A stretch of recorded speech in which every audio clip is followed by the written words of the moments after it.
Magulang ay kailangan sa mga batang manonood. GMA News and Public Affairs.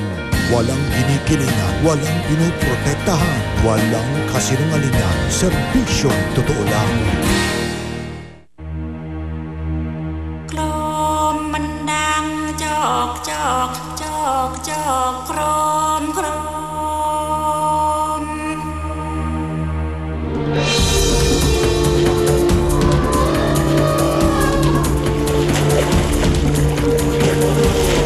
Very nice experience. Itong Asian elephants, they're the largest land mammals in Asia. Oh, baby! Oh! Sabi, sabi.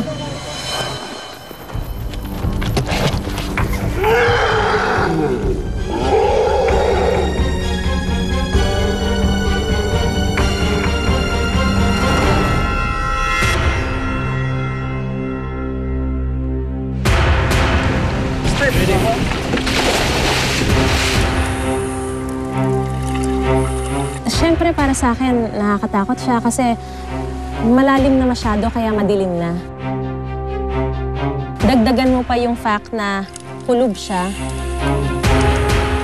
masikip, tapos hindi mo alam kung anong pwede mong makita doon.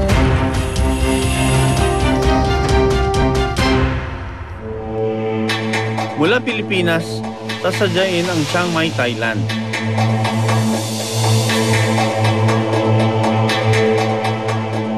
Nung nalaman ko yung assignment ko was to do an elephant story, talagang excited ako because this is the first time na ma-assign ako sa elephant na wala sa enclosure.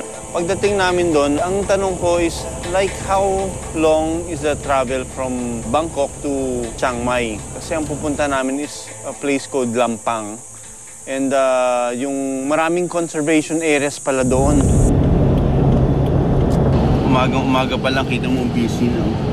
Busy na yung karsada. Ang lapad ng karsada nila. Provincial area ito. No? Malamig ang salubong sa amin ng umaga. Kung sa Pilipinas, para kaming nakapunta ng Baguio dahil sa lamig sa parting ito ng Thailand. Ito, nakarating na kami doon sa hotel na titira namin dito sa Lampang. Inabot kami ng 15 hours ng biyahe. O ngayon, 6:30 na ng madaling araw. Ang ginaw pa rin, kaya tapos ang lakas pa ng aircon dito sa Mala Theater na van na naakila namin, ano.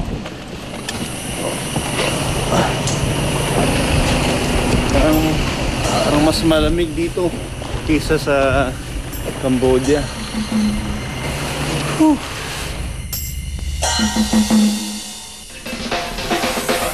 Pagkatapos ng ilang saglit, biyahe ulit papunta mismo sa Thai Elephant Conservation Center.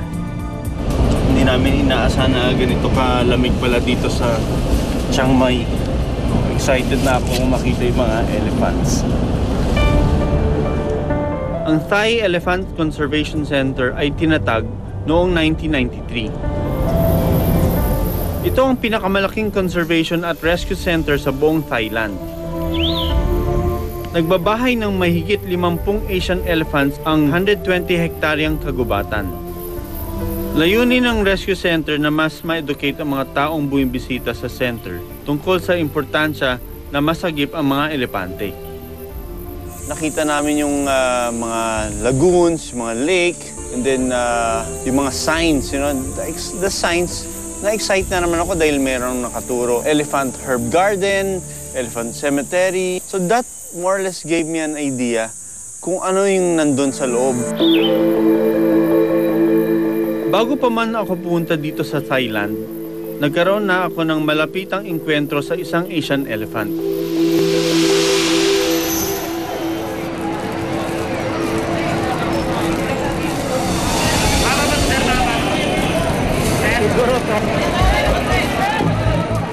Halos 10 taon nang nakaraan nang maganap ang pangyayaring nagbago sa buhay ko bilang isang veterinaryo.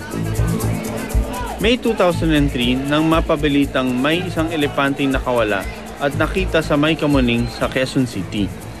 I was doing my house call, umiikot ako from Metro Manila to any point of Luzon. May nakita ko na ang dami-daming tao sa bandang kaliwa ko. Kamuning area na yun, yung Kamuning Road. Nagulat ako, parang namalikmata ako, tapos nag-second look ako. Pagtingin ko sa kaliwa ko, elepante. Sabi ko, what? May elepante doon. Parang, kasama ko yung mga kaibigan ko. Sabi ko, uy, punta tayo doon kasi mukhang, yung elepante, parang nakawala. Pagka nagmamasting ang isang elepante, uncomfortable siya, medyo irritated siya. Kaya medyo yung wild instinct niya lumalabas during that process, during that masting. Nakita ko si Dr. Oy Sebastian, siya yung tinawag dahil siyempre siya yung mas may experience when it comes to elephants. Biniro niya ako, oh, ba't ngayon ka lang? Kanina pa kita hinihintay. Sabi ko, napadaan lang ako dito. So, anong magagawa ko para matulong? Sige, dyan ka lang. Sabihin ko sa'yo kung anong mga pwede mong gawin. Yung mga elephants, meron silang tinatawag na in-mask. Pag nag-i-in-mask yung elephant, he's so dominant that parang gusto niyang makipag-mate. Tapos basta sa atin, sa mga tao, we find him uncontrollable.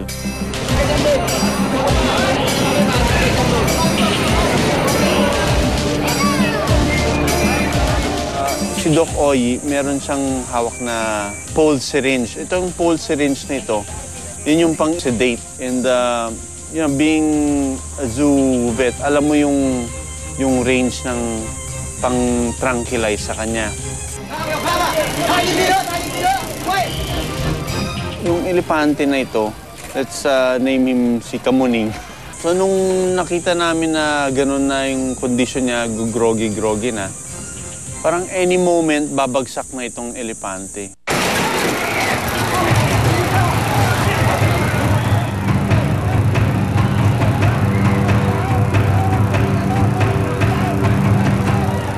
Nung bumagsak si Kamuning, tumama doon sa taxi. Kitang-kita ko umangat yung taxi noon. And sabi ko, my gosh, if this elephant falls on one of the humans dito, talagang matindi yung injury.